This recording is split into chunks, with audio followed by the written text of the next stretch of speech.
Have you ever wondered how a single moment, one split second of discovery, could shatter a perfectly crafted facade? This is the story of Sarah Robertson, a devoted wife who believed in the sanctity of love and marriage, only to find herself caught in a whirlwind of betrayal when she stumbled upon her husband's mistress at his office. As she stood there, pregnant and trembling with rage, little did she know that a DNA test lurked in the shadows, poised to devastate everything she thought she knew. Brace yourself for a relentless ride of lies, secrets, and shocking twists that will leave you speechless. Sarah Robertson was no stranger to life's challenges. At 32, she had faced her fair share of heartbreak and setbacks before meeting Richard Johnson, a charismatic investment banker at Allen & Myers Financial Services. When Richard first walked into her life, he seemed to radiate stability, confidence, and a touch of old-fashioned charm. That was 5 years ago.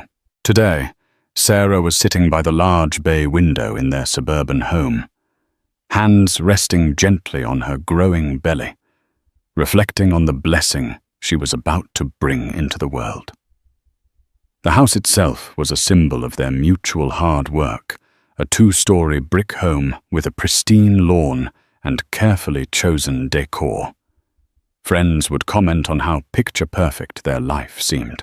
Neighbors smiled at the sight of Sarah's baby bump waving in approval as they jogged or walked their dogs down the quiet streets. On the surface, everything looked idyllic: a glowing wife preparing a nursery, a busy husband providing for his family, and a child on the way. Yet beneath the veneer of a perfect suburban marriage lurked a subtle disquiet. It had started as the faintest flicker of doubt, those nights Richard would come home late, without a proper explanation, or the weekends he claimed to be catching up on office work, while Sarah battled morning sickness alone. Sarah tried convincing herself it was all temporary. After all, Richard's job was demanding, and they needed to prepare financially for the baby's arrival. Their relationship had blossomed quickly. After a whirlwind romance of less than a year, they got married in an intimate ceremony on a sunny beach in Hawaii. Family and close friends witnessed their vows, tears of joy shining in their eyes. Richard's best friend, James Peterson, was the best man, a tall, boisterous fellow who loved practical jokes but had a heart of gold. Sarah's longtime confidant, Harriet Edwards, served as her maid of honor, and had been the first to encourage Sarah to take a leap of faith with Richard. Shortly after the honeymoon, Sarah and Richard settled into the rhythms of daily life. Sarah, a freelance graphic designer, worked from a cozy office upstairs. Her flexible schedule allowed her to build a stable clientele while also keeping the house in order. Richard, on the other hand, thrived in the high-stakes world of finance. He could negotiate million-dollar contracts before breakfast and charm his boss into awarding him the heftiest bonuses by lunchtime. However, once Sarah became pregnant, life started shifting. What had once been a comfortable partnership turned into anxious nights and suspicious glances. Sarah found herself scrolling through Richard's social media, looking for signs of hidden messages or flirty interactions. She had yet to find concrete evidence, just a vague sense that something was off. If only she could put her finger on it, Sarah thought as she sat by the window that day. In her heart, she still hoped everything was fine, that the weight of her suspicions was merely the pressure of impending motherhood. But an unshakable feeling told her a storm was brewing, and no carefully curated suburban dream could shelter her from the downpour that was about to come. The first real hint arrived one Friday evening. Sarah was up late designing a client's logo when she heard Richard's car pull into the driveway. It was nearly midnight. Her heart fluttered with relief, but as he stepped through the front door, Her relief shifted to alarm. He reeked of expensive perfume, not the kind she wore, and not the kind carried by the air of any bar she knew he frequented after work. "Hey, honey," Richard said with an attempt at casualness, removing his tie and avoiding her eyes. A faint flush crept over his cheeks. In the past, she might have blamed the cold, but it was a balmy night with barely a breeze. Sarah forced a smile. "Late night." "Yeah. We had a few urgent client meetings, then some colleagues wanted to grab drinks," he replied.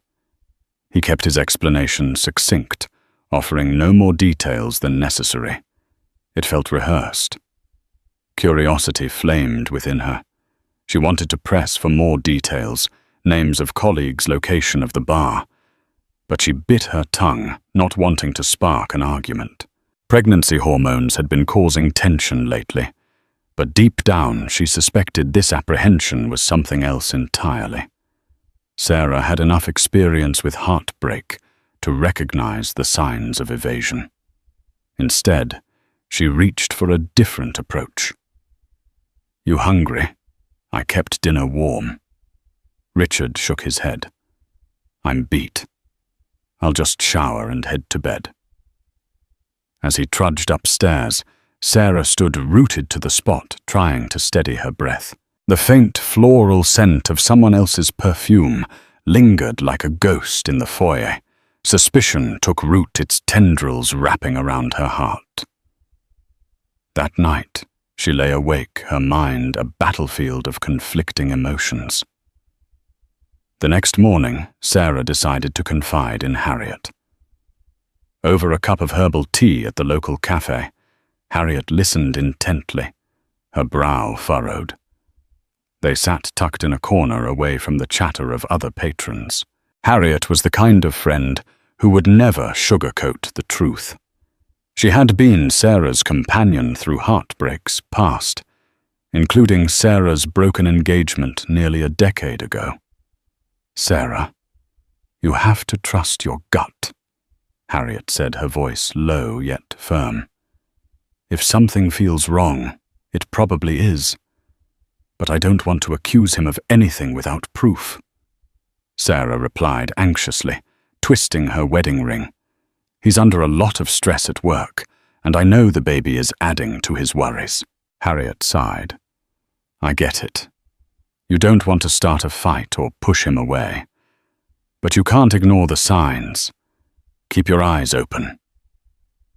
Over the following days, Sarah did just that. She paid attention to Richard's mood swings, the times he spent on his phone, the frequency of his late meetings. She noticed how he sometimes disappeared into the garage for phone calls. She began to wonder if he was truly just talking to clients. Each suspicious moment piled onto the next, forming a mountain of doubt. Yet Sarah struggled to confront him directly. Part of her was afraid of what she might discover. Another part of her worried about the baby needing Richard's support and their finances in order.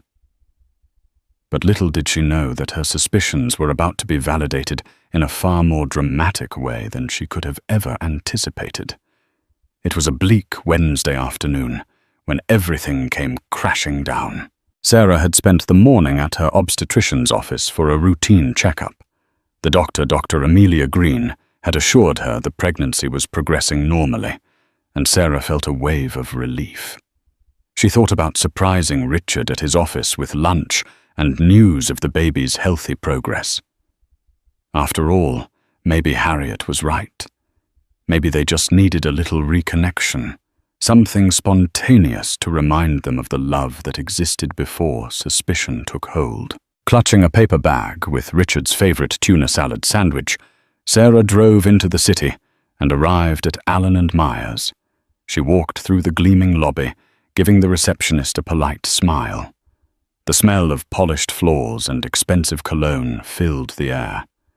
Sarah made her way to Richard's floor, a sense of anticipation coursing through her. She pictured the delight on his face when she handed him the lunch, imagining he'd embrace her, declare how thoughtful she was, and maybe they'd talk about baby names. But as the elevator doors opened, Sarah's heart plunged into her stomach.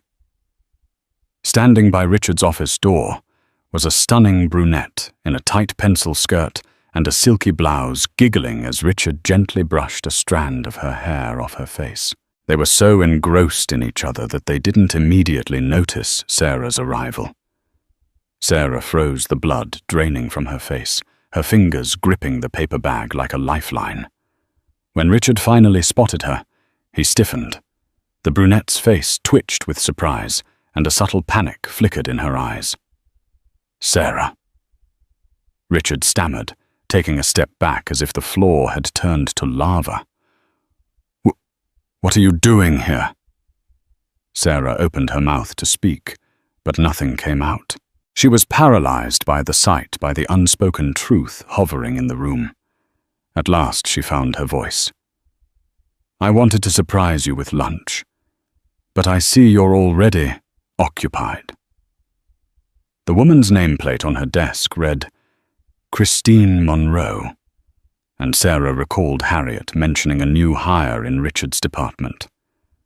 Suddenly the perfume Sarah smelled on him made sense. Her cheeks burned at the realization that it was this woman's perfume she'd detected on Richard's suit. Christine offered a tight, uncomfortable smile. "I'm sorry. We were just discussing a client pitch." Richard nodded vigorously, attempting to play along. "Yes, just work stuff." Sarah's eyes flicked between the two. The tension in the air was thick enough to choke on. "Right," Sarah said softly, her voice trembling. Her gaze dropped to the lunch bag in her hand, which now felt like the cruelest joke. She turned on her heel and left, ignoring Richard's calls for her to wait. In that single moment, all the illusions, excuses, and rationalizations she had clung to were obliterated. The floor around her felt as if it might collapse at any second. She hurried back to the elevator, tears blurring her vision. The ride down to the lobby felt agonizingly slow, her mind reeling with questions. Was this a one-time flirtation or a full-blown affair? How long had it been going on? And most crucially, how was she supposed to protect her unborn child from the fallout of this betrayal? Sarah managed to make it home before the tears truly took over. She shut the front door behind her, slid to the floor, and sobbed as muffled screams of anguish escaped her lips. The baby in her womb stirred as if sensing her heart break, prompting her to cradle her belly gently. She realized that no matter how betrayed she felt, her first priority was to remain calm for her unborn child. Still trembling with fury and sorrow, Sarah forced herself into her office, turning on the computer to distract her mind. Within minutes, she found herself searching Christine Monroe's name on social media. There she was.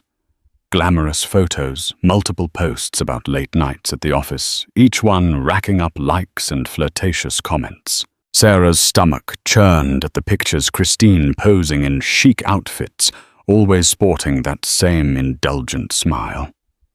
Nothing explicit pointed to Richard, but a few cryptic captions about office romance made Sarah's blood boil. That evening around 7:00 p.m., Richard's car pulled into the driveway. Sarah listened to his footsteps as he approached the front door. He entered the house, slowly setting his briefcase down, with a cautious thud, as though he expected to find the place torn apart. Gathering her courage, Sarah stepped into the hallway. The tension between them was palpable. "Sarah," he began, voice tinged with worry. "We need to talk." She crossed her arms protectively over her chest. "Yes, we do." They moved into the living room. Richard tried to take her hand, but she pulled away, refusing to let his touch dilute her anger. He sighed heavily. "Nothing's going on with Christine," he insisted. "She's a junior associate on my team. I've been showing her the ropes." That's it. Sarah's eyes narrowed. Really? Then explain the perfume. On your clothes the late nights, the looks you two shared in your office. Does that all mean nothing?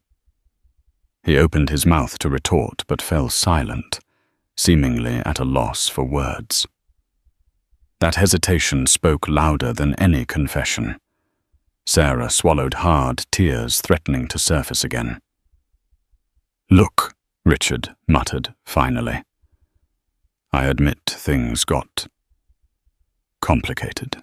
We spent a lot of time together on projects, had some drinks, maybe it crossed a line. But I swear it isn't serious." Sarah shook her head, the anger boiling. "It isn't serious to you because you have a wife and a child on the way. You can pick up and drop these little flings whenever it suits you. But do you have any idea what this does to me? To our family?" Richard ran a hand through his hair, frustration evident. "I love you, Sarah. I'm trying to handle a lot of pressure at work, and I messed up. But you have to believe me, Christine and I. It's not love. It just happened." Those words hit Sarah like a punch to the gut. It just happened, as if betrayal was an accidental slip. Her tears returned in full force, but she refused to crumble in front of him. She took a shaky breath, determined to keep control. "I'm pregnant with our baby," she said, voice quivering. "I have no choice but to fight for us but you. You chose to destroy my trust. If we're going to get through this, you need to end it. Immediately." Richard nodded, though he looked more defeated than sorry. Sarah wanted to scream, to throw something, but she needed to remain as composed as possible. Her voice trembled with resolve. "You'll have to prove to me that this is over, Richard. Otherwise I'm gone." In the wake of the explosive confrontation, Sarah found herself seeking solace in the company of loved ones. She confided in her older sister, Diana Robertson, a pragmatic attorney who lived only a few miles away. Diana wasted no time inviting Sarah over for a Sunday brunch, hoping to offer both emotional support and legal advice if it came to that. Seated at Diana's dining table, Sarah took measured sips of orange juice while recounting the events leading up to her discovery in Richard's office. She spoke of perfume, late nights, and the image of Christine Monroe's flirtatious gaze. Diana listened carefully, her expression grim. "It sounds like you have enough to believe he's been unfaithful," Diana said at last, placing a comforting hand over Sarah's. "But the question is, do you still want to fight for this marriage?" Sarah's eyes brimmed with tears. "I don't know. I keep thinking about the baby. Growing up with divorced parents isn't easy. But I also can't keep living with this weight on my heart." Diana nodded. "If you decide to separate, you should be prepared financially and emotionally. But if you choose to stay, he has to work for it. He must cut ties with that woman immediately." Later that same day, Harriet dropped by Sarah's house, bearing homemade lasagna and unwavering moral support. Harriet was incensed by Richard's behavior. "How dare he put you through this, especially when you're pregnant?" she fumed. Sarah shook her head, tears threatening once again. "I feel so torn, Harriet. One moment I want to pack my bags and leave the next. I remember that I still love him. And then there's this baby." With a determined look, Harriet squeezed her friend's hand. "You're not alone in this. We'll figure it out together." Meanwhile, Richard faced his own reckoning. His parents, Walter and Margaret Johnson, were old-fashioned in their views on marriage and family. They had always adored Sarah for her kindness, and believed that once a man pledged his vows, he was to honor them. When Margaret learned of the situation through Diana's concerned phone call, she immediately summoned Richard to their cozy lakeside bungalow. Sitting in the living room, Richard tried to defend himself, but his mother's reproachful stare cut him short. Margaret spoke quietly. "Richard, how could you do this to Sarah? She's pregnant with your child. Have you forgotten your responsibilities?" Walter. A retired school principal removed his glasses and fixed his son with a stern gaze. "We thought we raised you better. Marriage isn't just about the good times. It's about commitment, especially during hardships." Richard sighed. "I know. I messed up and I regret it. But Sarah and I haven't been close for months. She's so consumed with the pregnancy and I felt alone." Margaret bristled. "That's no excuse. You have to fix this. If Christine's truly out of your life, you must prove it. Otherwise, you'll lose Sarah and our grandchild before they even have a chance to know you." His parents' disapproval hit Richard hard. That night, as he drove back to the house, he shared with Sarah. He felt the full weight of the mess he had created. Regret gnawed at him, but so did a lingering question. Was his connection to Christine really something he could just bury? Behind the polished facade of Christine Monroe's ambition lay a tangled mix of emotions. Although she'd carefully curated her online persona, her personal life was far from picture-perfect. She had grown up in a small town in Wisconsin, watching her father abandon her mother when she was only 10. Christine vowed to build a life of independence and success so she would never have to rely on anyone who might walk away. When she moved to the city to work at Allen & Myers, she was determined to climb the corporate ladder. She networked relentlessly, volunteered for demanding projects, and never hesitated to do whatever it took to stand out. In Richard Johnson, she found a mentor who recognized her potential. Their professional rapport initially flourished late-night brainstorming sessions, conference calls with high-profile clients, celebratory drinks after sealing a deal. Over time, the line between mentorship and personal involvement blurred. Christine was drawn to Richard's confidence, his laughter, the way he could make her feel seen in a sea of colleagues. She knew he was married, but at first she told herself it was harmless, just a little flirtation. Gradually she sought him out more frequently, confiding in him about her dreams and insecurities. Richard, feeling the pressures at home and work, lapped up the attention.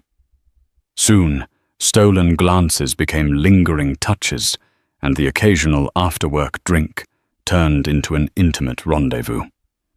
Yet Christine was no wide-eyed innocent. She understood she was meddling in another woman's marriage, but rationalized it with her own heartbreak. "I'm not the reason their relationship is failing. It must have already been broken." Deep down, she realized she was repeating the cycle she'd witnessed as a child, someone bridging the gap left by a troubled marriage. But she believed she deserved a chance at happiness, even if it meant stepping over invisible lines. That Wednesday afternoon, when Sarah showed up unannounced at the office, Christine felt her world tilt dangerously. Richard's wife was younger and prettier than she'd expected, her eyes filled not just with anger, but also with raw pain. Christine had stood there, her heart pounding as Richard raced after his wife. She knew the fantasy bubble had burst. In the days that followed, Christine waited for Richard to reach out to offer comfort or reassurance. But he distanced himself, returning her calls, only to discuss urgent office matters. His manner was cold, efficient, and painfully detached. A part of Christine raged at the injustice. How dare he cut me off when he was an equal participant in this affair? Another part of her felt the sharp pangs of guilt. She imagined Sarah's tear-streaked face and the child growing inside her. One evening, Christine found herself alone in her upscale apartment, a glass of wine in hand. She scrolled through countless photos, rereading messages that once felt exciting. Now they stung with regret. She contemplated resigning from Allen and Myers, but her pride and ambition loomed. Why should she sacrifice her hard-earned position?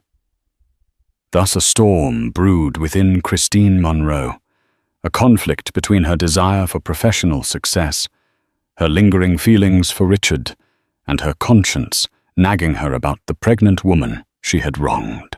Little did she know the next developments would force her to confront the consequences of her actions in ways she never anticipated. Richard Johnson found himself in a whirlpool of emotions.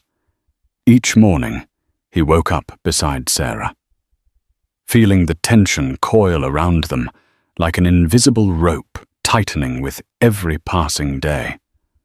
Her eyes, once filled with warmth and devotion, now bore a guarded gaze that reminded him of his betrayal.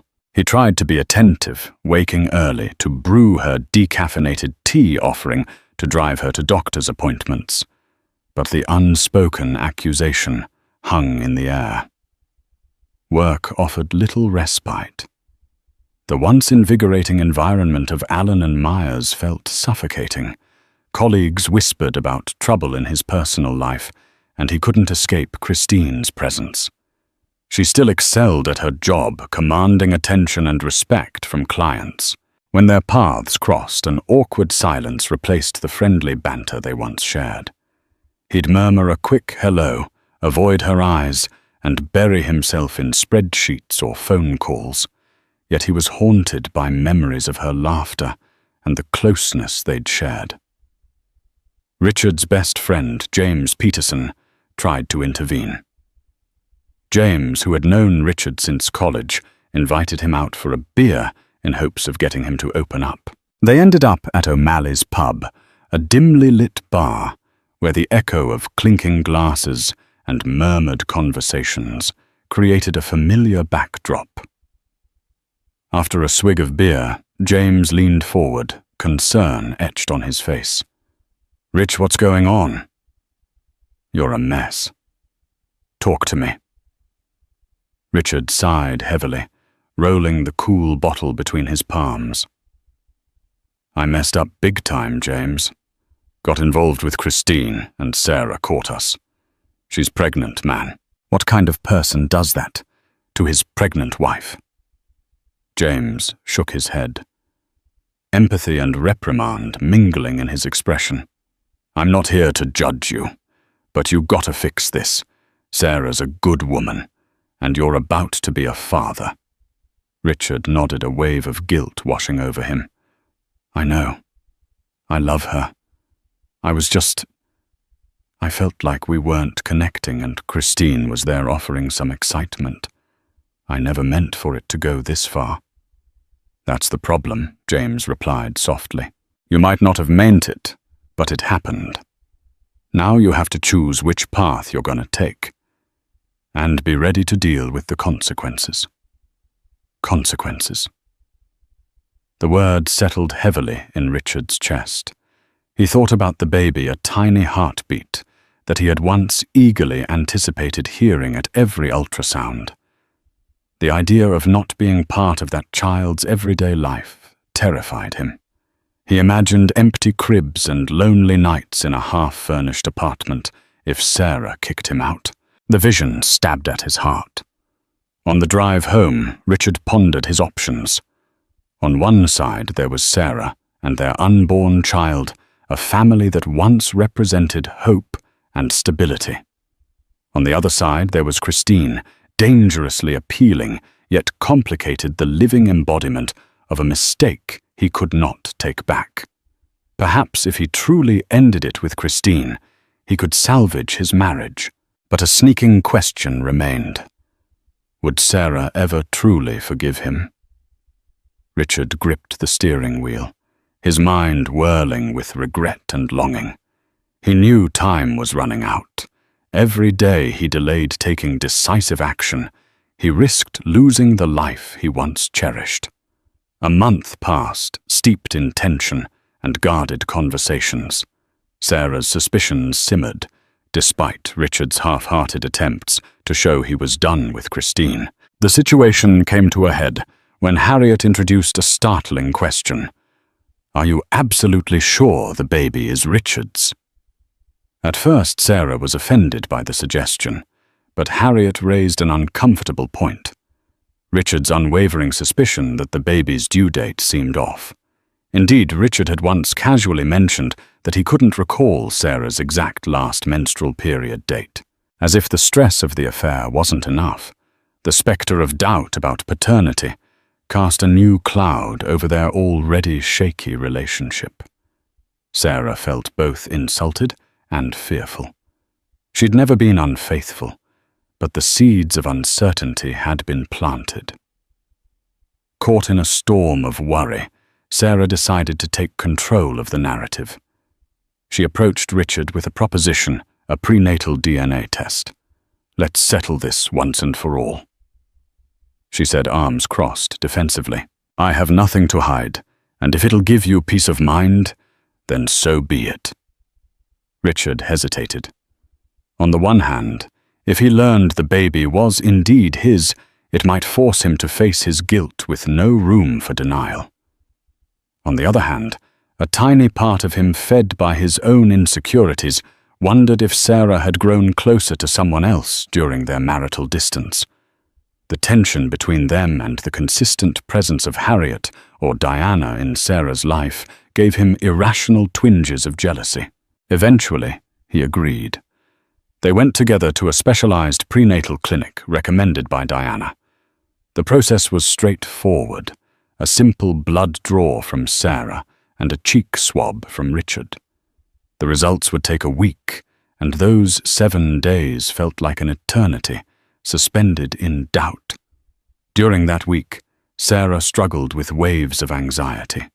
She knew she had been faithful, yet the test symbolized more than just paternity. It represented their crumbling trust. Every time Richard left the house, she braced herself for another betrayal. Every time her phone buzzed, she half expected a message from Christine flaunting her hold on Richard. On day 6, Sarah and Richard sat in tense silence in the living room, replaying the last few months in their minds. She was picking at the hem of her maternity blouse, while he stared blankly at the muted television. Suddenly, Richard's phone lit up a message from the clinic, stating their results were ready. Heart pounding, they agreed to go in person the next morning. Walking into the clinic, they were greeted by a nurse with a sympathetic smile, as though sensing the gravity of the moment. They were ushered into a small consultation room. A doctor wearing a crisp white coat entered with a folder. She cleared her throat. "Mr. and Mrs. Johnson, the prenatal paternity test results are conclusive." She handed them a piece of paper. Richard scanned the words quickly, his eyes widening. He handed the paper to Sarah, who read it in equal shock. The test declared Richard was not the biological father. In that moment, time seemed to stop. Sarah gaped at the words, rereading them, the breath knocked out of her. She felt as if the floor gave way beneath her feet. Richard stared, disbelieving. Every ounce of suspicion he'd harbored suddenly flared while Sarah felt a surge of protest in her heart. "This can't be right.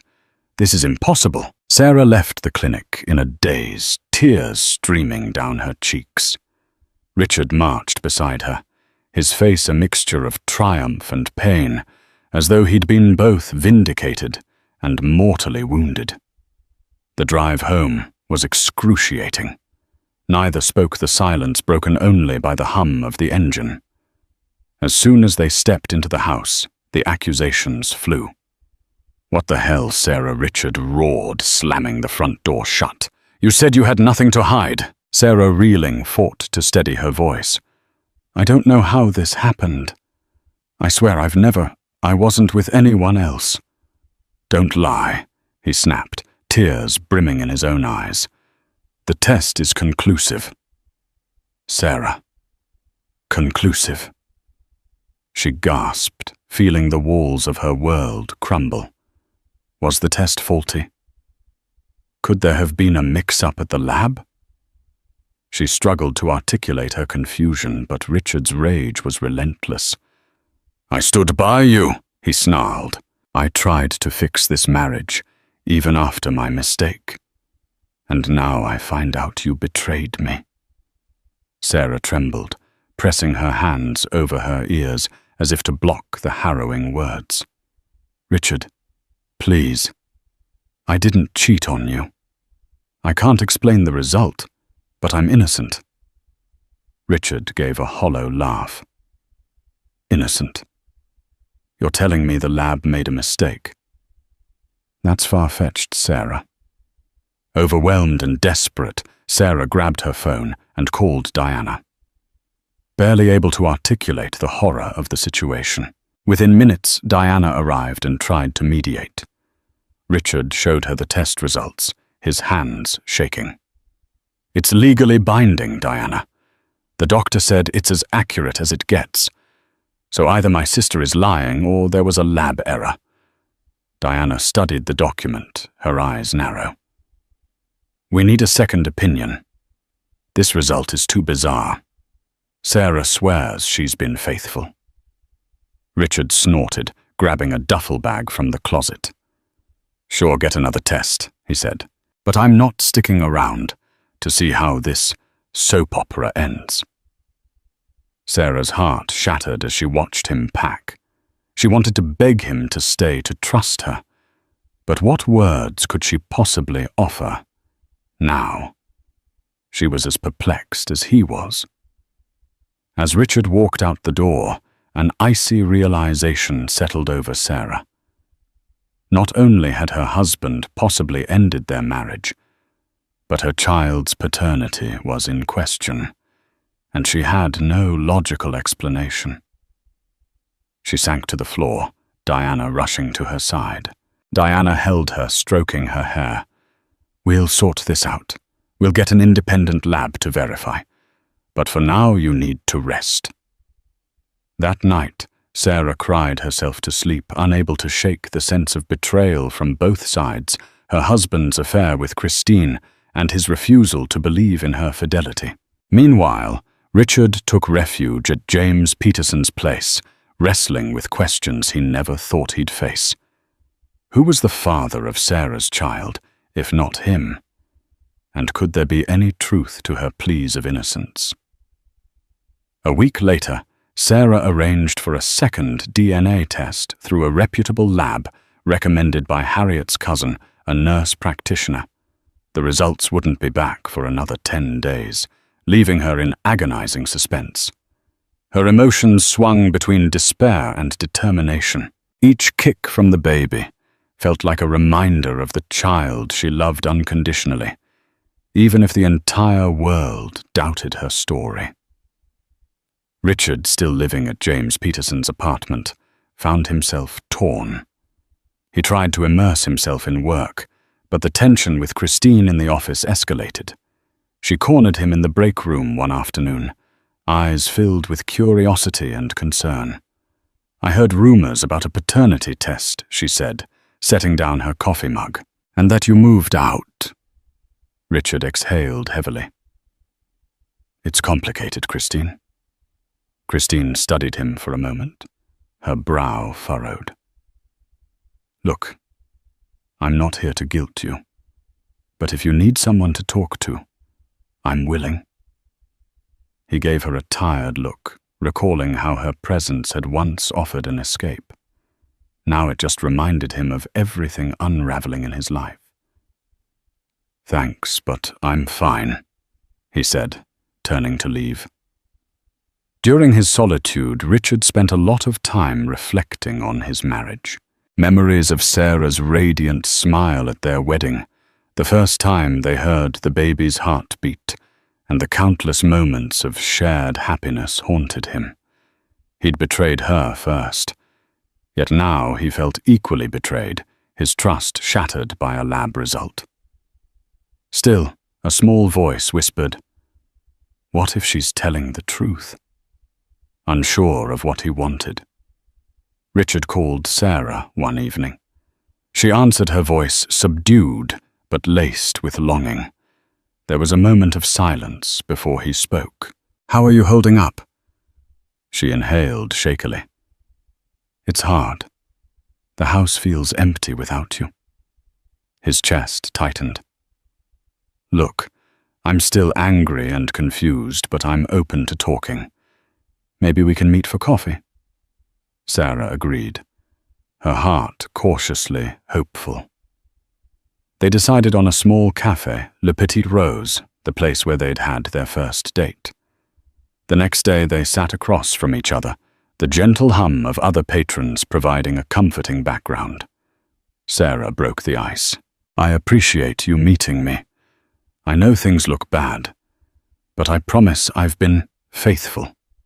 I'm just as baffled by the test result." Richard stared into his coffee. "I don't understand, Sarah. If the test says I'm not the father, how can it be wrong? But a part of me wants to believe you." She reached out and placed a trembling hand over his. "I'll do as many tests as it takes to prove it. I love you. I never stopped loving you, even after everything." His eyes glistened with emotion. "I'm sorry for what I did with Christine, but this baby, if it's not mine, how do we move forward?" Sarah's voice quavered with desperation. "I don't have the answers yet, but can we at least try to keep communication open until the second results come in?" With a heavy sigh, Richard nodded. "Yes. But let's be honest, if the second test confirms the same thing, I don't know if I can stay." Their attempts at reconciliation were fragile, built on the faint hope that science had made a mistake. Yet lurking behind their forced smiles was the ominous question, what if it wasn't a mistake at all? The day the second DNA test results were scheduled to arrive, Sarah was a bundle of nerves. She barely slept the night before, pacing her bedroom, replaying every intimate moment with Richard in her head. There was no one else, she was certain of it. But how to prove what seemed scientifically impossible?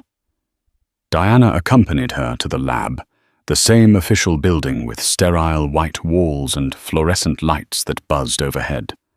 A technician handed Sarah an envelope. She trembled as she opened it.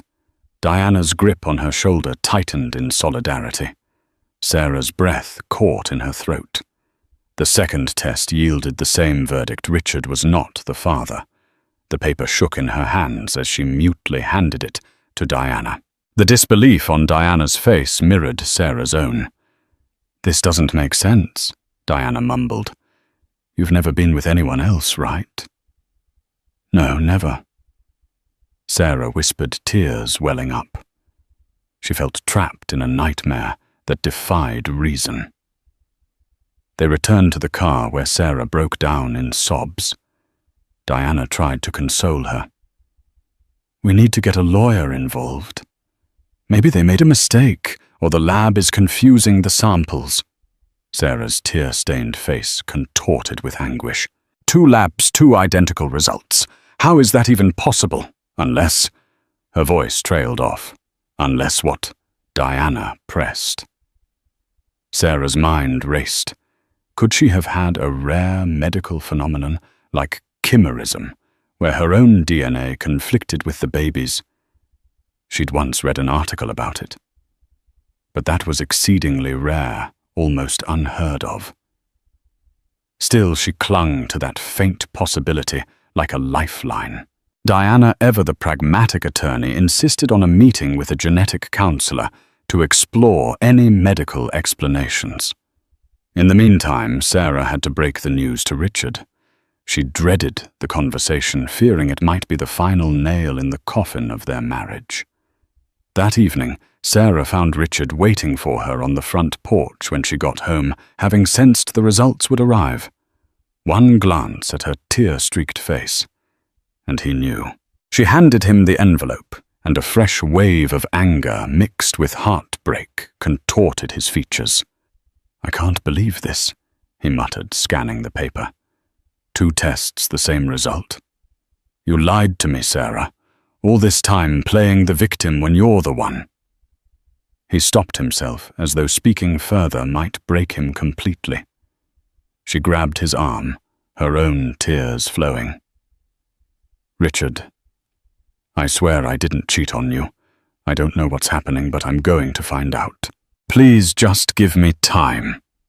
He jerked away, eyes blazing. Time for what?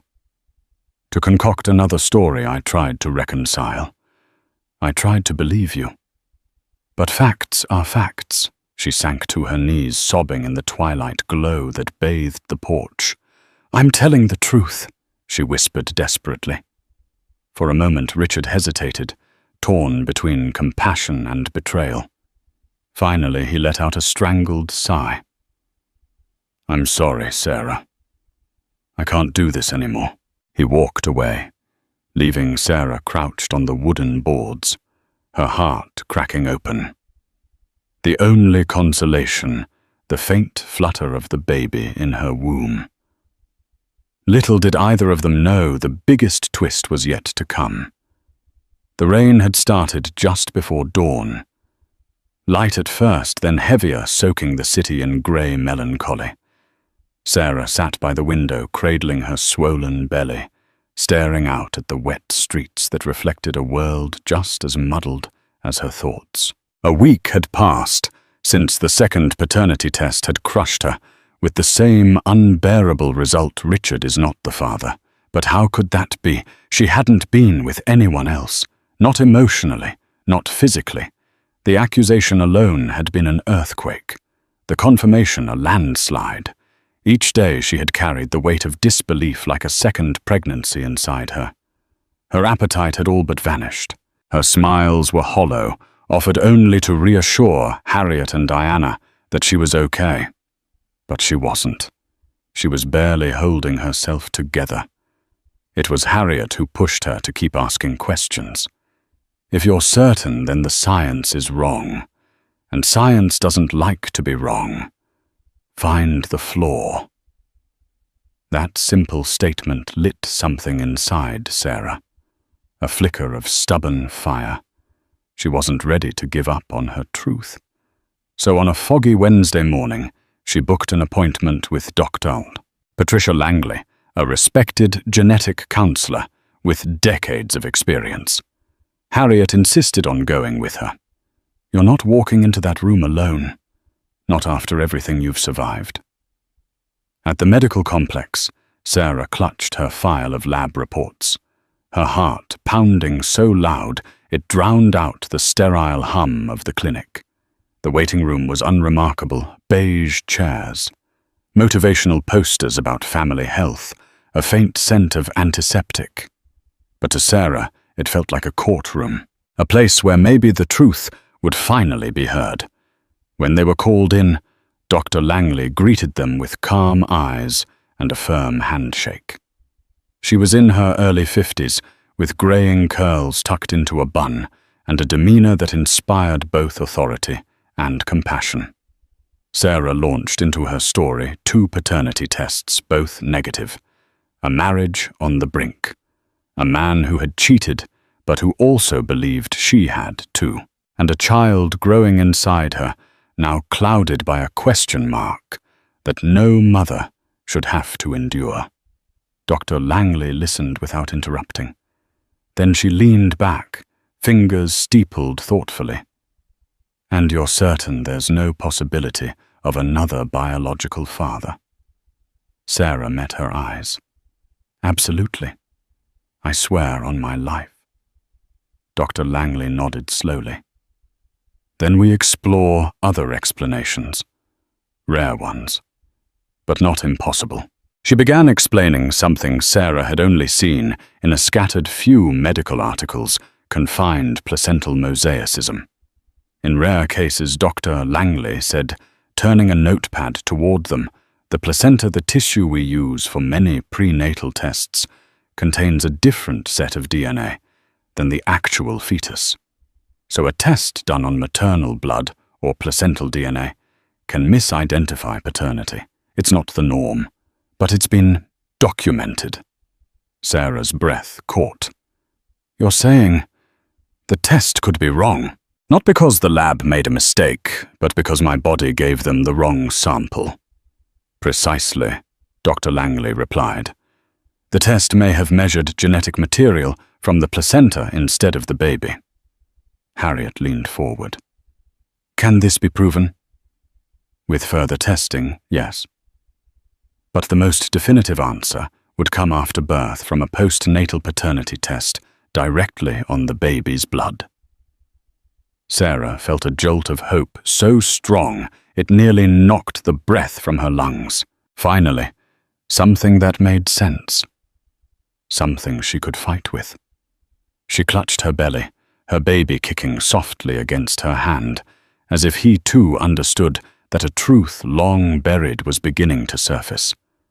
The rest of the appointment blurred into instructions: what labs to visit, what tests to order, which specialists to loop in. But the final words from Dr. Langley echoed loudest. You are not crazy, and you are not alone in this. The next morning, with medical documents in hand and her heart pounding harder than ever, Sarah drafted a long message to Richard. She attached Dr. Langley's explanation, the case studies, and even a voice note where she tried through a cracked voice to explain the scientific possibilities. Then she waited. Hours passed, then a day, then 2. No reply. By the third morning, Sarah's phone buzzed. A new message not from Richard but from James Peterson. I gave him everything you sent. He's reading it now. He wants to meet the doctor. Sarah could hardly breathe. Was this the beginning of a shift? 2 days later, Dr. Langley called her, her voice calm as ever. Sarah, Richard came in today. I explained everything again in person. He listened. Sarah's hands trembled. And what did he say? There was a long pause. He didn't say much, but he cried. That evening, Richard knocked on Sarah's door. She opened it with cautious restraint, wearing an oversized sweater and the same exhaustion she'd been carrying for weeks. He stepped inside slowly, as if unsure he deserved to. I'm sorry, he said. That was all. But the way his voice cracked, the way his shoulders sagged under guilt and regret, told her it wasn't just a formality. It was grief.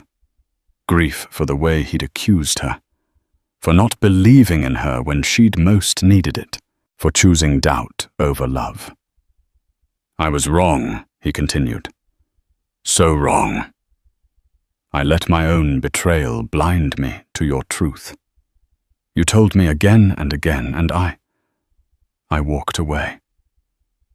Sarah's eyes filled with tears. She didn't move, didn't speak. I know I hurt you, he said, voice shaking. And I know this explanation doesn't erase that. But if you'll let me, I want to be here when the baby is born.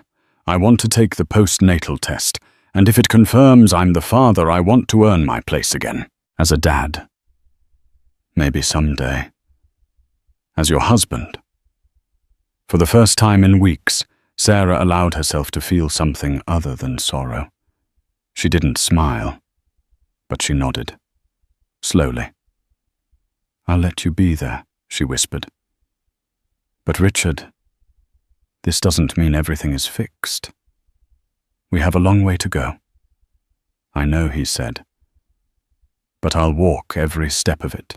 And as the rain continued to fall outside, they stood in the quiet space between the past and the possible future, not healed, not whole, but willing to try. Armed with Dr. Langley's findings, Sarah called Richard, leaving a voicemail and sending him a detailed email outlining the situation. She explained the medical anomaly and pleaded for him to speak to Dr. Langley himself. Days passed with no response. Undeterred, Sarah forwarded the information to James Peterson, hoping he could persuade Richard to at least consider the possibility. Finally, 2 weeks later, Richard showed up at Dr. Langley's office unannounced. His hair was disheveled dark circles under his eyes, betraying his own sleepless nights. The genetic counselor greeted him calmly, reiterating what she had explained to Sarah, that the paternity tests could have been compromised by rare placental genetic differences. She assured him that once the baby was born, a postnatal test would almost certainly confirm he was the biological father. Richard's world spun. Guilt washed over him like a cold tide. He thought of how he had humiliated Sarah, refused to believe her, and pushed her away at her most vulnerable. He realized the terrible irony he had betrayed Sarah. Yet he'd accused her of the ultimate betrayal, compounding her pain. That evening, Richard drove to the house they once shared. Sarah stood by the living room window, arms wrapped protectively around her baby bump. As he entered, she stared at him, uncertain whether to brace herself for more heartbreak or cling to hope. "I spoke to Dr. Langley," he said quietly. She explained everything. Sarah's eyes welled with tears, but she fought to keep her voice steady. "So you believe me now?" He nodded, anguished. "I'm so sorry for everything. The doubts, the accusations. I don't know. Angry. Confused. And all along I was the one who actually wronged you." She closed her eyes, tears slipping down her cheeks. "You broke my trust, Richard. You and Christine. And then you left when I needed you most." He moved closer, hesitantly, taking her hand. "I know. I don't expect this to be fixed overnight.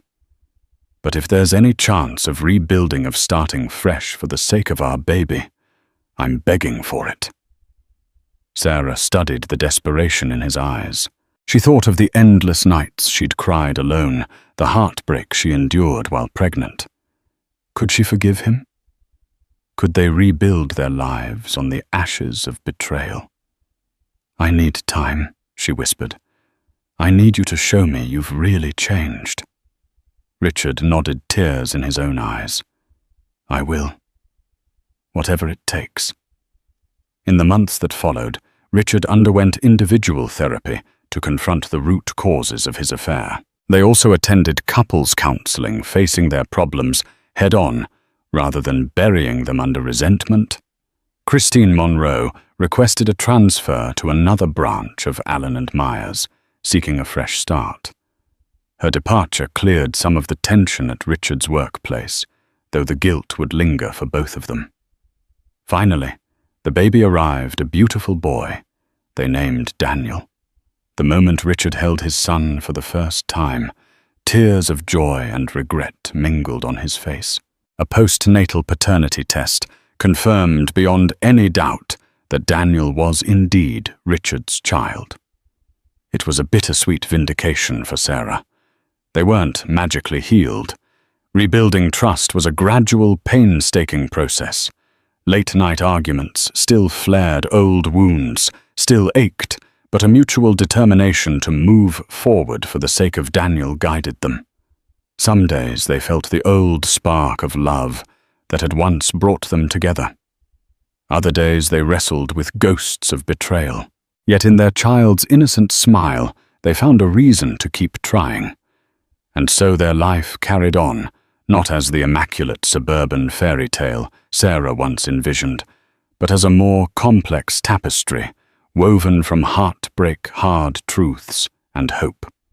They learned that marriage is a fragile thing, held together by honesty, compassion, and a willingness to fight for it, even when the world seems set on tearing it apart. Thank you for witnessing this roller coaster of betrayal, heartbreak, and unexpected redemption.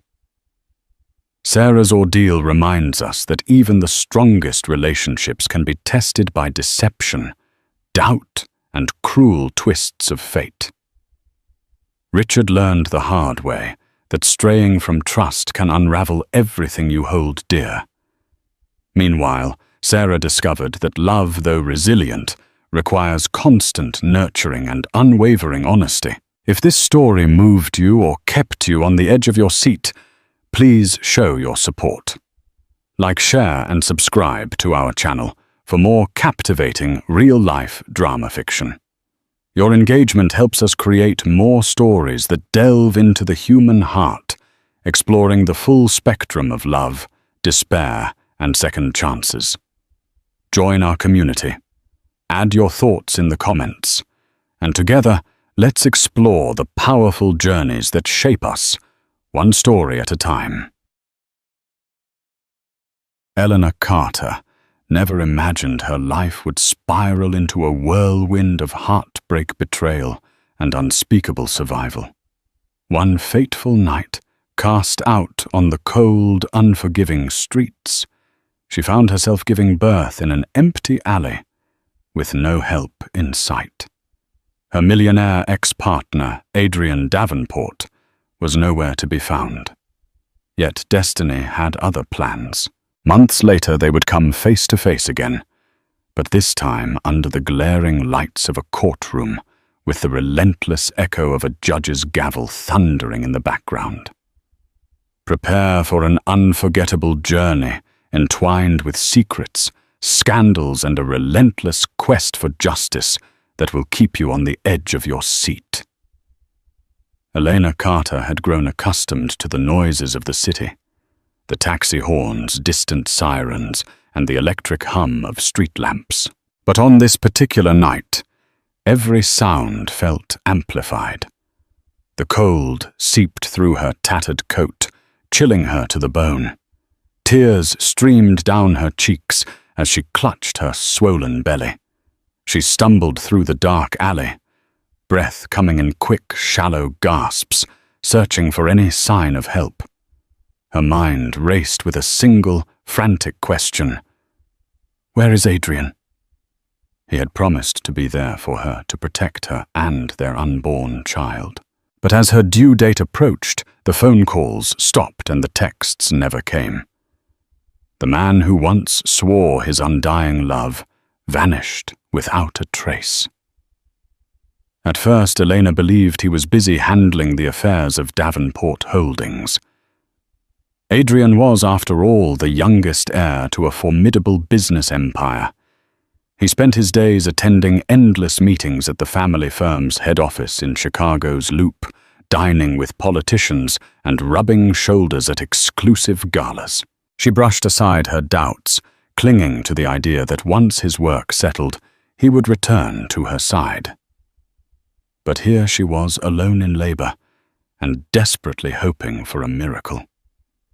The contraction hit her with brutal force. Elena collapsed against a graffiti-covered wall, gritting her teeth so hard she feared they might crack. She had no phone. She had no one to call. She'd pawned her last valuable possession, her mother's locket, just to afford a few nights at a run-down motel. But now even that was gone.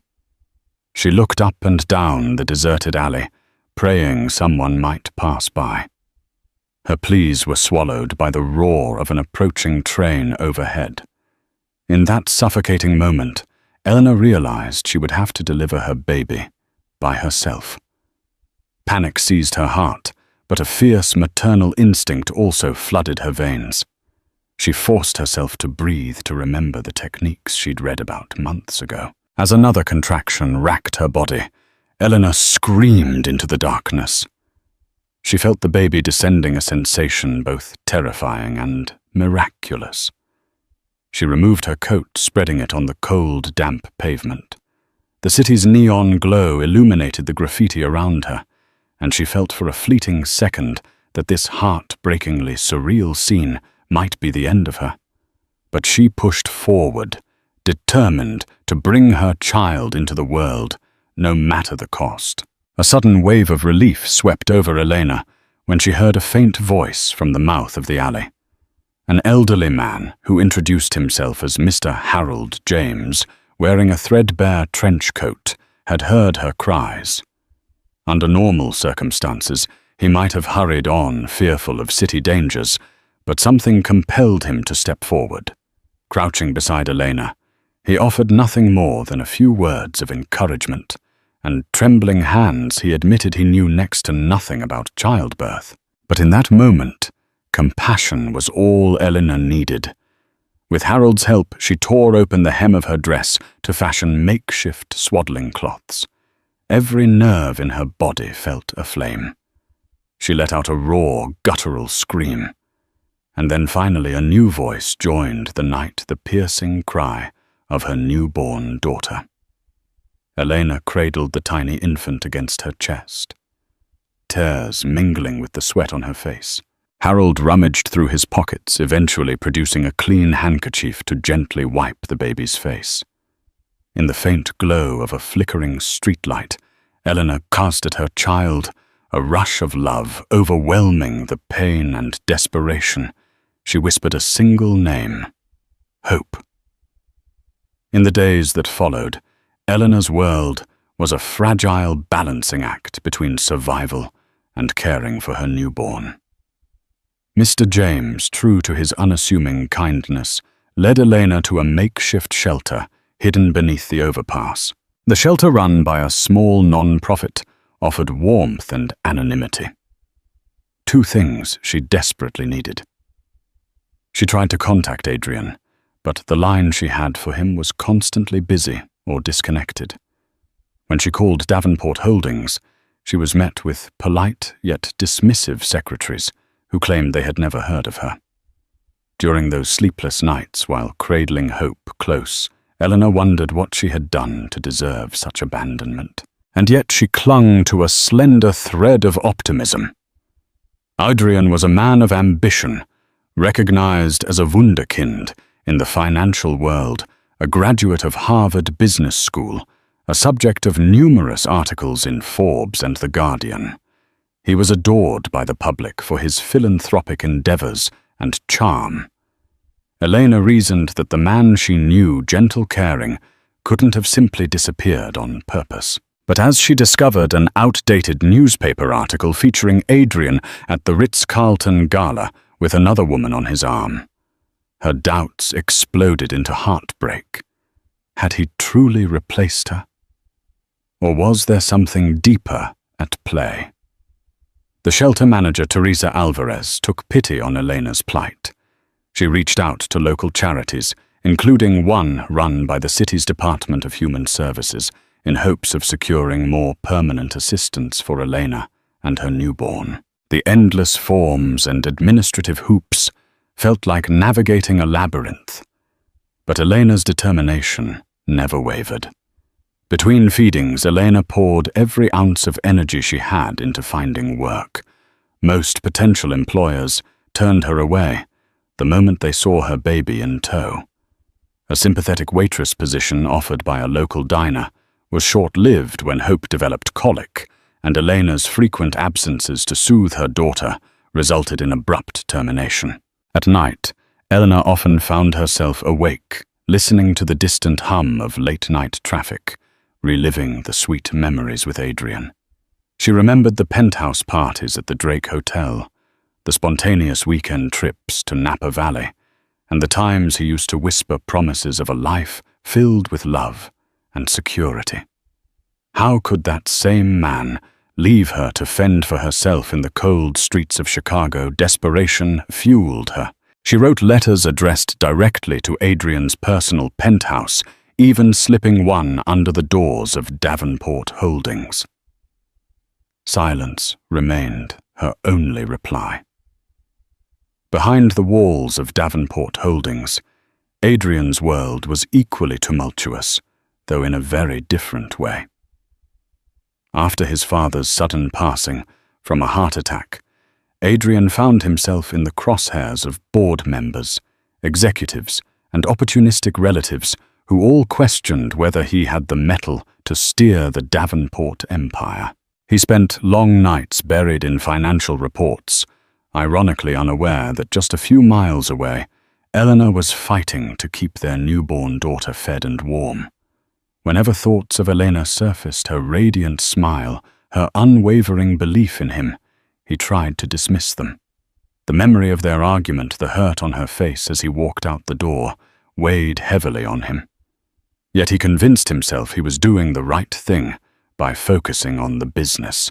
Meanwhile, Adrian's best friend and personal attorney, Mark Henderson, cautioned him repeatedly. "If Eleanor is pregnant, you need to address it," Mark insisted. Ignoring the possibility could lead to legal trouble down the road. But Adrian, grappling with his own insecurities and illusions of betrayal, brushed aside his friend's concerns. With the entire Davenport board pressuring him to secure a profitable merger, Adrian allowed his personal life to remain an unresolved mystery. Winter arrived mercilessly in Chicago, the sub-zero winds cutting across Lake Michigan and leaving ice crystals in their wake. For Elena and her baby, warmth was a luxury they could seldom afford. Through the non-profit's coordination, they secured a small room in a halfway house. The cramped space, flaking walls and drafty windows were far from ideal, but Elena found a glimmer of hope in having a door to lock at night. Every morning she dressed Hope in layers of donated clothes before braving the frigid streets to search for work. She handed out resumes at fast food chains, retail stores, and even administrative offices. Most places either ignored her or expressed sympathy before showing her the door. "We'll keep your application on file," they'd say, their eyes betraying a pity she loathed. One fateful day, after trudging through a blizzard, Eleanor collapsed on the sidewalk, her body shaking from exhaustion. A passerby named Patricia Locke, an off-duty social worker, found her and immediately called an ambulance. At Mount Sinai Hospital, doctors discovered severe anemia, dehydration, and signs of malnourishment. For Elena, the hospital bed and the gentle hum of machines offered a fleeting sense of safety. Even if Hope's cries in the nursery reminded her that they still had an uphill battle to fight. While Elena recovered at Mount Sinai, Patricia Locke, the caring social worker who found her, visited every day. She brought small comforts, a cozy blanket for Hope, a set of baby bottles, and offered a compassionate ear. It was Patricia who first gently suggested legal counsel. "Eleanor," Patricia said one afternoon, "you have rights, and so does your daughter. If Adrian Davenport is truly the father, you need to consider seeking child support or any financial help the law might provide." The mention of Adrian's name triggered a wave of conflicting emotions in Eleanor: anger, sorrow, and a glimmer of lingering love. She had been too proud, or perhaps too frightened, to consider legal action before. The mere idea of dragging her once-beloved partner into court felt like another betrayal of her hopes for a reconciled family. But she had to face the reality: her baby needed stability, and she was running out of ways to provide it alone. By the time Elena was discharged, Patricia had connected her with a pro bono legal clinic. There, Elena was introduced to Marcia Bradshaw, a determined young attorney with kind eyes who specialized in family law. And with that single step, the trajectory of Elena's world began to shift. Marcia Bradshaw's office was modest, nestled in a worn-out building housing various non-profits. Unlike the gleaming high-rises of Davenport Holdings, the space here was cramped and the elevator often broken. But Elena immediately felt at ease. There was an air of sincerity in Marcia's posture as she gestured for Elena to sit. As Elena recounted her story, Marcia listened intently, scribbling notes on a yellow legal pad. The attorney's brow furrowed when Elena described giving birth alone in an alley, and the subsequent silence from Adrian. "If Adrian Davenport is the father," Marcia said carefully, "we can pursue a paternity test, child support, and potentially more. But you must be prepared for a fight. The Davenports are powerful, and they're not going to roll out a welcome mat. Fear and resolve wrestled within Elena. She cradled hope as the baby fussed her cries, echoing through the cramped room. Elena knew she was venturing into uncharted territory, a world of court documents and depositions, but she no longer had the luxury of choice. Leaving Marcia's office, Elena felt a rush of anxious determination. The protective walls she'd tried to build around her heartbreak were slowly giving way to a new resolve. I will fight for my daughter's future. The day the official letter arrived at Davenport Holdings was one Adrian would never forget. The engraved envelope bore Marcia Bradshaw's name and the words "Notice of Paternity and Child Support Hearing." Adrian stared at the letter, his mind racing, heart pounding as he read through the legal jargon. He felt a maelstrom of emotions. Anger at the sudden intrusion into his carefully curated life. Guilt for having let things spiral so far, and a strange flicker of relief that at last the question of Elena would be addressed. He remembered how he once imagined proposing to her on a yacht in the Adriatic Sea, how he had envisioned a future of laughter and children running around an estate in Lake Forest. That dream had evaporated into thin air, replaced by board meetings and silent phone calls. Mark Henderson, Adrian's attorney and friend, read the document over his shoulder. "You need to deal with this carefully," Mark warned. "If the test proves the child is yours, you can't ignore it. Not legally, not morally." Without responding, Adrian set the letter aside, fists clenched. He felt cornered and betrayed, yet he couldn't deny an inexplicable ache in his chest. A child. His child. That realization would change everything. Elena's first court hearing was scheduled at the Cook County Circuit Court. The antique architecture of the courthouse, with its towering pillars and hushed halls, made her feel both insignificant and strangely hopeful. She clutched hope tightly, trying to focus on the rhythmic breathing of her baby, rather than the hammering of her own heart. Anxiety pinned her to her seat in the waiting area. She wasn't dressed in designer clothing or accompanied by a legal entourage. All she had was Marcia by her side. She couldn't help but recall the glittering galas she had once attended with Adrian. It seemed surreal that she was now about to face him in a courtroom. When Adrian finally arrived, Elena felt her breath hitch. He looked every bit the polished millionaire-tailored suit, polished shoes, cool confidence. Yet in his eyes, she glimpsed a flicker of something that looked a lot like regret. The hearing was brief. Judge Isaac Moretti, known for his stern demeanor, listened attentively as Marcia outlined the need for an immediate paternity test. Adrian's legal team, led by a seasoned lawyer named Robert King, tried to dismiss the case as a baseless claim.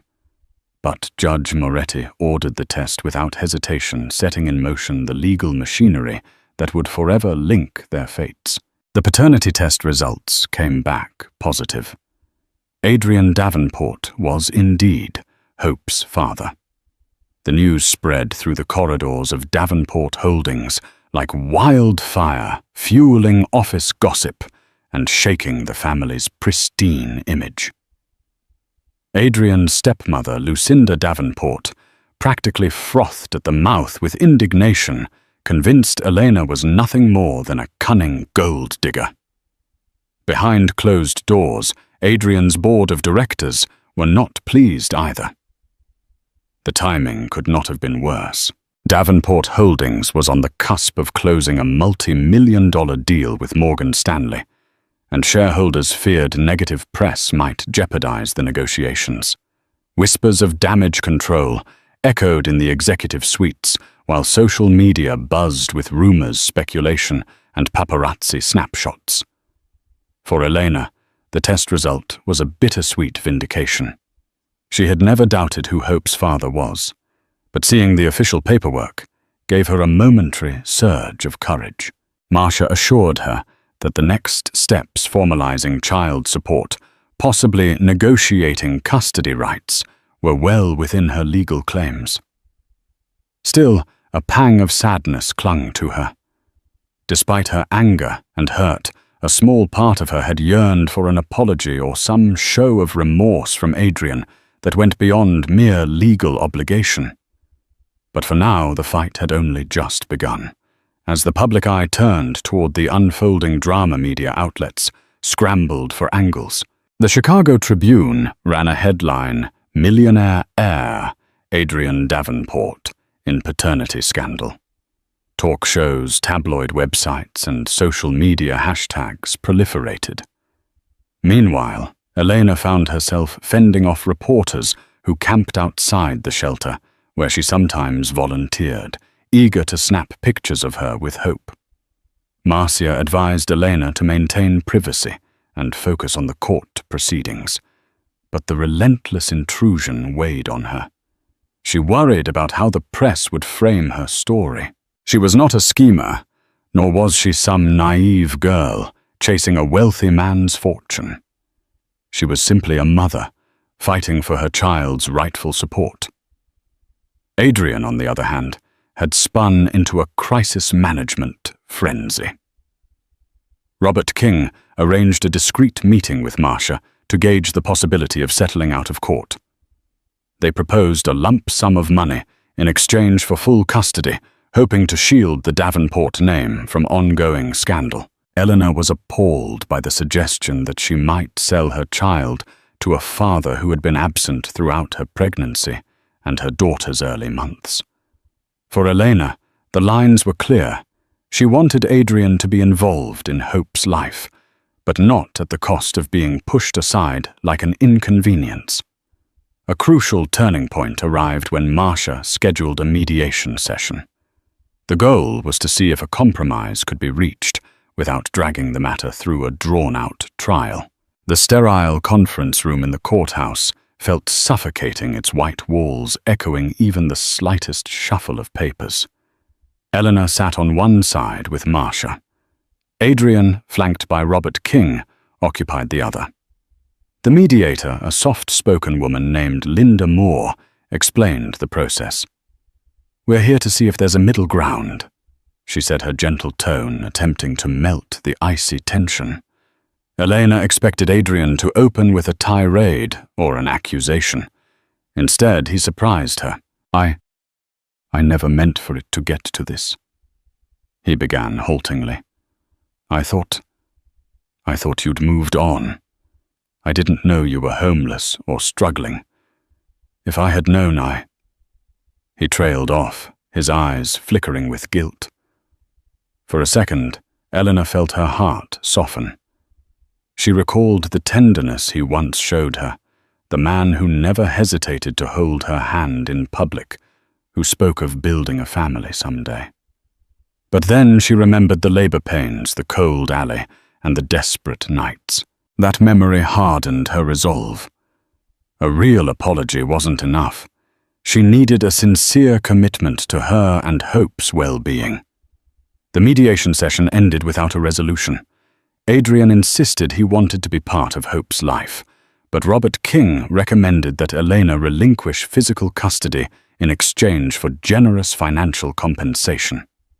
Elena stood firm, refusing to let Adrian come and go at will, without shouldering true parental responsibility. Outside the courthouse, media photographers snapped pictures capturing the tension etched on Elena's face and the discomfort in Adrian's posture. Headlines spun wildly: heirs, love child, sparks. Heated custody battle. Mother of Davenport. Baby rejects lavish settlement. Elena returned to her cramped room that night, emotionally drained. Though she believed she was making the right choices for Hope, fear gnawed at her. She worried about the financial might of the Davenport family, their ability to drag her through an endless legal process. Would she be forced into a settlement just to keep her daughter secure? After putting Hope to sleep, Elena found a quiet moment to look through old photographs. She remembered happier days, times when Adrian would spin her around the living room while jazz music played in the background. Those memories felt like a lifetime ago. Resolute and exhausted, she reminded herself of the life she wanted to build for her daughter, a life free from fear and uncertainty. Tension soared as the custody hearing approached. Judge Moretti had ordered a child services evaluation to assess both parents' living conditions and emotional capacity to care for Hope. A social worker named Clara Nolan visited Elena's humble accommodations, noting the cleanliness and the bond between mother and child, despite the limited resources. A week later, Clara arrived at Adrian's penthouse, located in a prestigious building overlooking Lake Michigan. The interior was immaculate, polished marble floors, high ceilings, and unobstructed view of the city skyline. But as Clara carefully asked Adrian questions about his role as a father, his responses seemed practiced as if guided by legal coaching. Behind the scenes, Adrian struggled. On one hand, he genuinely wanted to connect with the daughter he'd only just discovered. On the other, he felt immense pressure from his family and corporate obligations. There were times he'd slip away to his private office, gazing at the paternity test results, and wondering what kind of father he could be if he barely knew how to slow down. When Clara concluded her visits, she prepared a thorough report for the court, one that would weigh heavily in determining custody arrangements. Both Elena and Adrian braced themselves, not knowing which way the scales of justice would tip. The morning of the custody hearing dawned grey and chilly, reflecting the mood that enveloped the courthouse. Journalists lined the entrance cameras, flashing with relentless curiosity. Elena felt faint, her stomach churning from a mix of nerves and residual hunger. She'd skipped breakfast, having lost her appetite. In the courtroom, Judge Moretti wasted no time. Clara Nolan's report highlighted that while Adrian could offer financial stability and a luxurious environment, he had yet to demonstrate any hands-on parenting skills. Elena, on the other hand, had been the sole caregiver, albeit in impoverished circumstances, showing unwavering devotion to the child's welfare. Marcia argued passionately that Hope deserved not just money, but emotional security.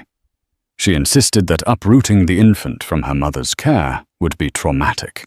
Robert King countered, emphasizing Adrian's resources and willingness to employ the best nannies, tutors, and medical specialists. He framed it as an opportunity for Hope to flourish in ways that Elena could never provide. Judge Moretti listened carefully, his face unreadable. After hours of testimony and legal arguments, he announced that he would take the matter under advisement. The final decision would be pronounced in a week's time. Eleanor exited the courtroom with her heart pounding, wondering if she would lose the only family she had left. As the days ticked by, Elena found herself swinging between fragile hope and crushing dread. The media coverage intensified, and she even discovered online forums where people debated her life like a soap opera, some branding her a gold digger, others calling Adrian a deadbeat father. Adrian retreated into isolation. He cancelled public appearances, delegated board responsibilities, and spent long hours alone in his penthouse. Each evening, he replayed memories of Elena in his mind, the warmth of her laughter, the strength she possessed even in adversity. Guilt coiled within him, especially when he thought about how he'd cut her off without an explanation. One evening, rummaging through old photo albums, Adrian stumbled upon a note Eleanor had once slipped into his briefcase, a small letter filled with her dreams for their future. Her handwriting read, "I believe in you. I believe in us." Adrian felt tears sting his eyes. He realized, perhaps too late, that his misguided attempts to shield his inheritance and reputation had cost him the one person who believed in his better self. With renewed determination, Adrian picked up the phone and dialed Mark Henderson's number. "I want to make this right," he said quietly, feeling the weight of each syllable. "Tell me how." The next day, Marcia's phone rang. On the line was Mark Henderson proposing a private meeting between Adrian and Eleanor without the glare of the media or the influence of attorneys. Marcia hesitated, but eventually agreed, sensing that dialogue might bridge the chasm between them. Elena was skeptical. She didn't want another meeting where Adrian's lawyer waved large checks in her face. But Marcia convinced her that maybe, just maybe, Adrian had finally seen the light. So on a chilly Friday evening, under the discreet arrangement of Mark and Marcia, Eleanor took a taxi to a small cafe in an unassuming part of town. Adrian was already waiting, hunched over a table with a cup of coffee that had long gone cold. He stood up the moment Elena entered, his eyes immediately darting to the infant carrier in her arms. Hope was asleep, her tiny nose peeking out from beneath a knitted pink hat. For a tense moment, neither spoke. Then in a hushed tone, Adrian broke the silence. "She's beautiful." He hesitantly reached out, brushing a gentle fingertip across Hope's tiny hand. Elena's heart constricted. In that moment, she saw not the millionaire heir, but a father astonished by his child. They sat down, words tumbling out hesitantly at first, but soon flowing. Apologies, regrets, confessions of fear and pride. Outside the wind howled, but inside that modest cafe, a fragile truce began to form. Elena left the cafe feeling as if she had just stepped off a roller coaster. She and Adrian had talked for hours about the lost months, her homelessness, the labor in an alley, his blind ambition, and the manipulative counsel of those around him. Despite her lingering anger, she couldn't deny that Adrian seemed genuine in his remorse, his eyes brimming with emotion whenever Hope made a tiny cooing sound. Though no concrete agreement was forged, they had taken a step closer to understanding. Adrian promised Elena that he would no longer hide behind the corporate fortress. If the court granted joint custody, he vowed to be a present father to ensure that Hope knew he loved her. That night, Elena returned to the shelter with Hope asleep in her arms. She felt conflicted.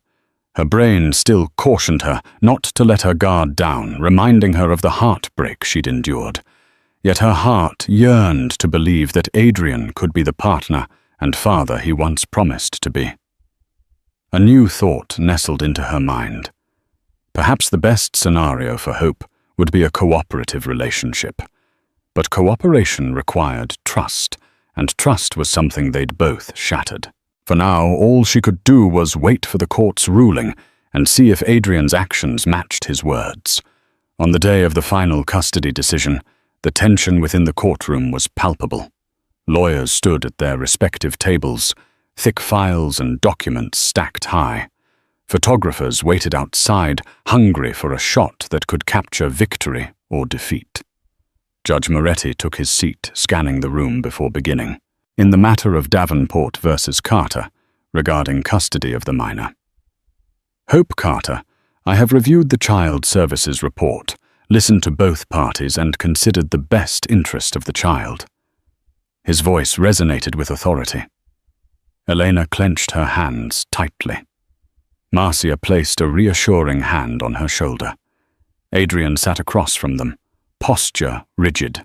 The judge explained that Hope deserved the love and care of both parents, provided each demonstrated fitness and genuine commitment.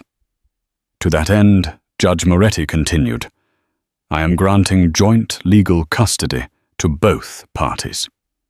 Physical custody will remain primarily with Ms. Carter, given her demonstrated role as the primary caregiver. Mr. Davenport is granted visitation rights with a review scheduled in 6 months to determine if expanded custody is appropriate. Elena felt a surge of relief wash over her, tears pooling in her eyes. Adrian exhaled sharply, a complex mix of relief and resolve settling over him. The gavel's echo signaled a new chapter in their unfolding saga. In the days that followed the court's decision, Adrian took immediate steps to prove his commitment. He arranged for a modest but comfortable apartment for Elena and Hope, covering the lease so they no longer had to rely on the cramped quarters of the shelter. Initially, Elena resisted. She worried that accepting Adrian's help would become a new chain binding her to his will. But Marcia gently counseled that stable housing was essential for Hope's well-being, and Elena begrudgingly accepted. Still, she set boundaries. She refused to accept a personal driver or a credit card. "I want to stand on my own feet," she insisted. Adrian respected that choice, albeit with lingering concern. For Adrian, transitioning into fatherhood was humbling and at times awkward. He'd show up on weekends with groceries, baby toys, and books he was reading on how to care for infants. He took to heart every detail Elena offered: how to hold Hope correctly, how to burp her, how to recognize her different cries. Bit by bit, he caught glimpses of the daily struggles Elena endured: the midnight feedings, the diapers, the constant worry over money. With each late-night bottle he prepared, and each lullaby he learned, Adrian felt a foreign yet comforting sense of purpose awakening in him. As Hope reached 6 months old, her giggles and coos transformed the once quiet apartment into a place of joy and promise. Elena found part-time work at a local community center, helping to organize charity drives for families in need, a role that resonated deeply with her recent experiences. With Adrian's financial support for childcare, she could finally balance work and motherhood. Their co-parenting arrangement wasn't without its challenges. Adrian's demanding schedule sometimes caused him to miss scheduled visits, igniting Elena's frustration. In turn, Elena's pride often made it difficult to accept gifts or assistance beyond the bare minimum. They argued occasionally, old wounds and mistrust surfacing at the worst moments. Yet amid the strain, a growing sense of mutual respect emerged. Adrian discovered that being a father wasn't just about providing resources. It was about being present, listening to the stories of Hope's milestones, her first attempt at crawling her discovery of how to clap her hands with delight. Elena learned that she could lean on someone else without forfeiting her independence or identity. Slowly but steadily, they formed a tentative partnership focused on Hope's happiness, and in fleeting moments they caught themselves smiling at each other, recalling a lost tenderness that once bound them together. Just when things seemed to be reaching a fragile equilibrium, fate threw another curveball. A letter arrived from the Davenport family's legal team, informing Adrian that his extended family intended to challenge his ability to lead Davenport Holdings. Rumors of scandal and poor judgment swirled among board members. The story of Adrian's love child had dampened investor confidence, and certain factions within the company wanted him removed as CEO before the upcoming annual shareholder meeting. Adrian felt torn.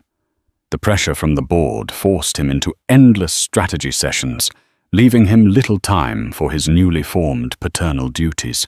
Stress and sleepless nights once again plagued him, only this time the thought of losing his daughter's blossoming trust felt more terrifying than losing the company.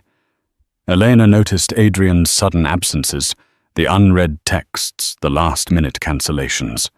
Old anxieties gnawed at her. Was he pulling away again when life became too complicated? But one night, Adrian showed up at the apartment unannounced, eyes dark with exhaustion. "Eleanor," he said quietly, "they're trying to oust me from the company. If I lose my position, I lose my standing, and with that I might lose credibility in court if custody is revisited." In that moment, Eleanor saw past his polished exterior to the vulnerable man she once loved. She felt a rush of sympathy remembering her own struggles for survival. They were both fighting battles, each in a different arena, but connected by the same driving force, hope's future. Determined not to let external forces tear them apart, Adrian and Elena found themselves working together in an unexpected way.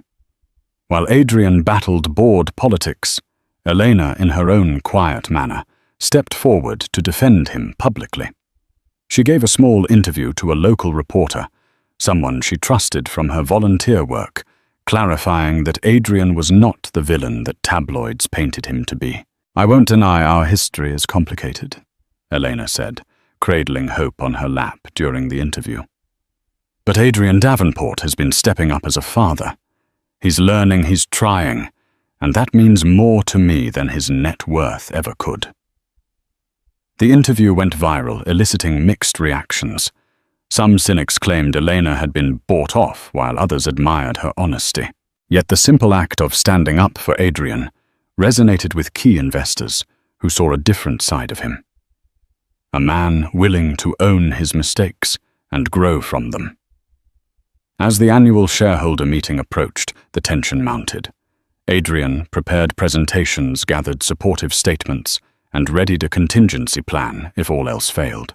At the same time, Elena braced herself for the possibility that the stability they'd just begun to enjoy might come crashing down should Adrian lose control of Davenport Holdings. The day of the shareholder meeting arrived with all the drama of a high-stakes showdown. The boardroom at Davenport Holdings was buzzing with tension. Rows of leather chairs faced a large screen displaying financial graphs and corporate forecasts. Major investors from across the globe dialed in via video conference. Adrian presented his case, a transparent look at Davenport Holdings' performance under his leadership growth metrics and future plans. His voice was calm but firm, addressing controversies head-on. He even touched upon the paternity case, emphasizing that while the media had sensationalized his personal life, it had not impacted the company's profitability or strategic vision. Then, one by one, board members asked questions, some supportive, others accusatory. Lucinda Davenport. His stepmother led the charge to remove him, claiming he lacked the moral fiber to represent the company. Adrian countered calmly, reminding everyone that personal matters should not outweigh professional competence. In a surprising twist, Mark Henderson, Adrian's personal attorney, stood to share statements from philanthropic organizations praising Adrian's renewed commitment to social causes, some of which Elena had encouraged him to support. Slowly, the atmosphere shifted. By the time the final vote was taken, it was announced that Adrian would retain his position as CEO, winning by a narrow margin. Relief washed over him, but as he walked out of the boardroom, he knew this was only one victory in a much larger battle for redemption. That evening, Adrian arrived at Elena's apartment with a bouquet of lilies, her favorite flower. While the gesture was simple, it was the first time in months he'd shown up for a reason other than fatherly duties or crisis management. Elena welcomed him inside, noticing the weariness etched on his face. They sat in the small living room, the sound of Hope's lullaby machine humming softly from the bedroom. Adrian recounted the day's events, the tension, the accusations, the final vote. Elena listened, relieved that he'd managed to hold on to his leadership role. In the quiet that followed, she found herself reminiscing aloud about their early days, the time they tried tandem skydiving in Nevada, the quiet mornings, sipping coffee on his penthouse balcony, how he would whisper jokes just to make her laugh. Adrian smiled sadly, acknowledging how far they had strayed from those moments. A flicker of vulnerability passed between them. For Elena, it was both comforting and unsettling. She realized they were no longer the starry-eyed couple they once were. Too many harsh realities had tested their bond. Yet in that fleeting moment, the possibility of forging a new relationship built on honesty and shared responsibility didn't seem so impossible. Over the following weeks, Adrian gradually transitioned into a more present, engaged father. No longer buried beneath the avalanche of corporate obligations, he restructured his schedule, hiring trusted deputies to manage the day-to-day operations of Davenport Holdings. That decision gave him something money couldn't buy: time. And he poured that time into being with Hope. He arrived early on weekends, often surprising Elena with breakfast in hand, usually slightly cold, but the thought warmed her. Together they experienced milestones that most parents took for granted. Adrian was there when Hope giggled uncontrollably at her first bubble bath, and when she tried to crawl only to topple face first onto a plush rug. He laughed, cheered, and even cried when Hope uttered her first word. Mama Eleanor teased him for pouting, but secretly she was touched by how deeply he cared.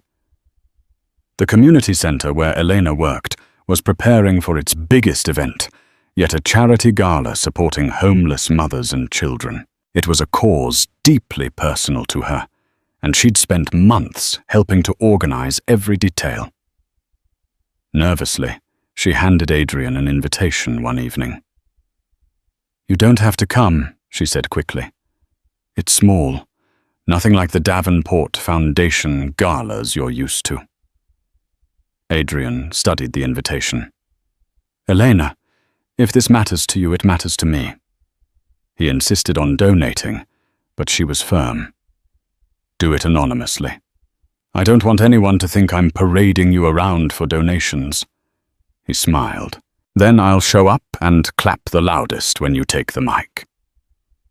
At the gala, Elena wore a simple yet elegant navy blue dress borrowed from the center's donation wardrobe. She moved gracefully between guests, sharing her story without embellishing the tragedy or martyring herself. Sometimes life breaks you open so that light can get in. She told one donor, eyes briefly glancing toward Hope, sleeping in her stroller nearby. Adrian, standing at the edge of the crowd, watched her in awe. The woman he once saw only through the lens of romance had transformed into something even more formidable: an advocate, a leader, a survivor.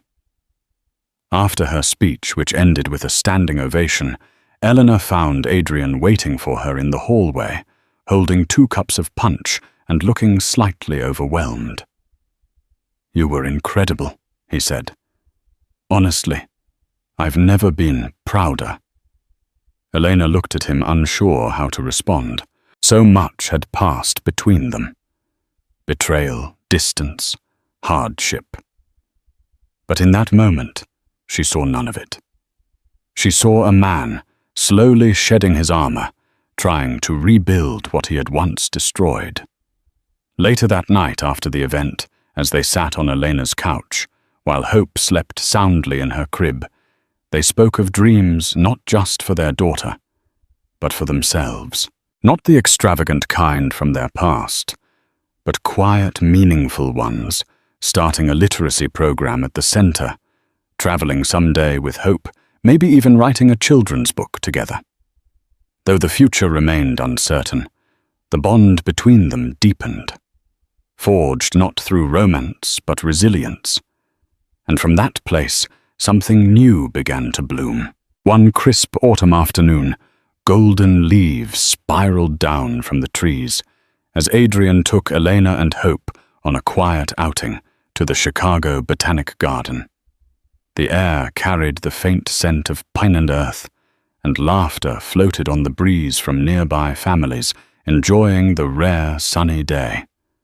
Hope, now full of energy and curiosity, sat in her stroller wide-eyed at every fluttering leaf and blooming petal, pointing and babbling in delight. Adrian pushed the stroller gently while Elena walked beside him.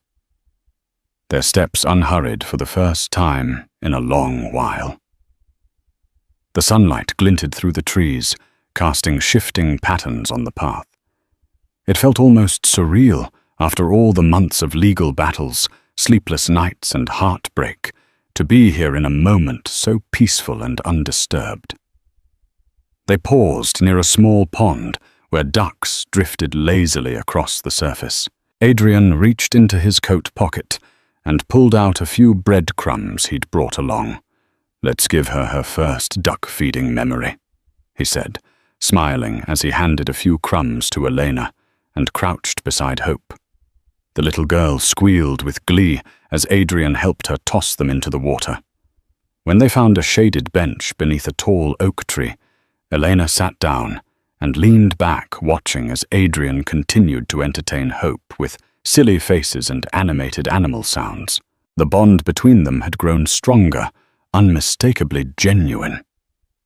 Elena couldn't deny how far Adrian had come, not just in court appearances or financial responsibility, but in the daily unglamorous moments of fatherhood.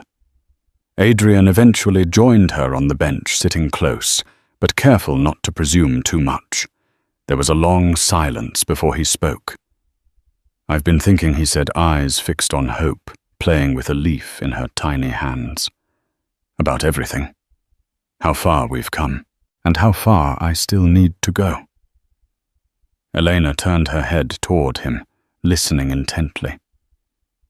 "I know I can't rewrite the past," he continued, "but I want to build something better for her, for us. I'm not talking about a perfect family wrapped in a bow.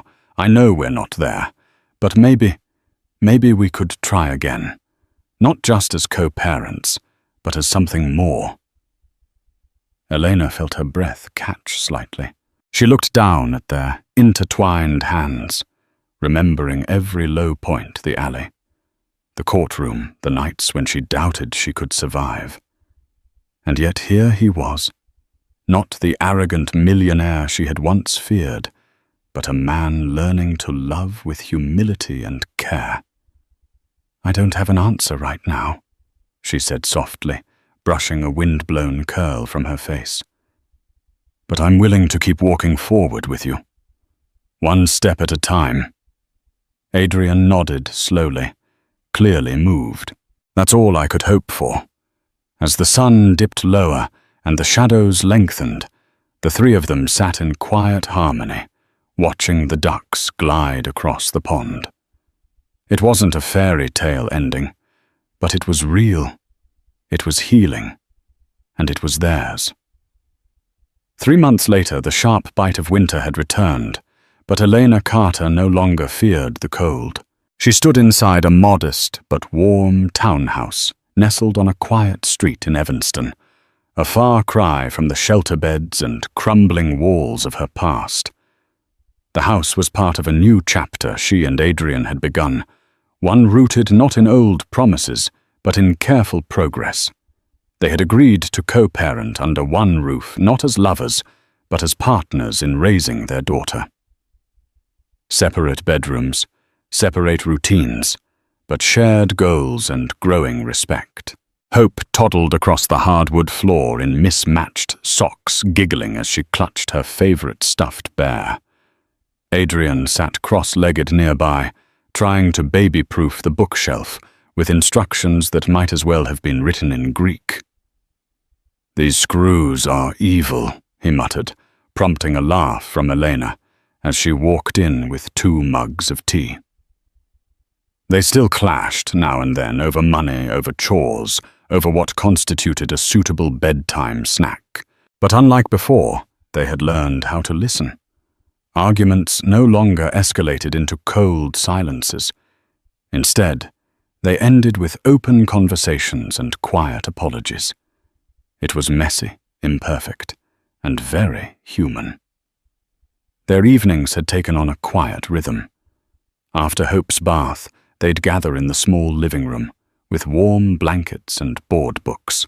Adrian had developed a flair for dramatic bedtime readings, complete with voices and sound effects that left Hope squealing with joy, and Elena smiling in spite of herself. When Hope was finally tucked into bed, The adults often lingered, sometimes talking, sometimes simply enjoying the silence that comes after a day well lived.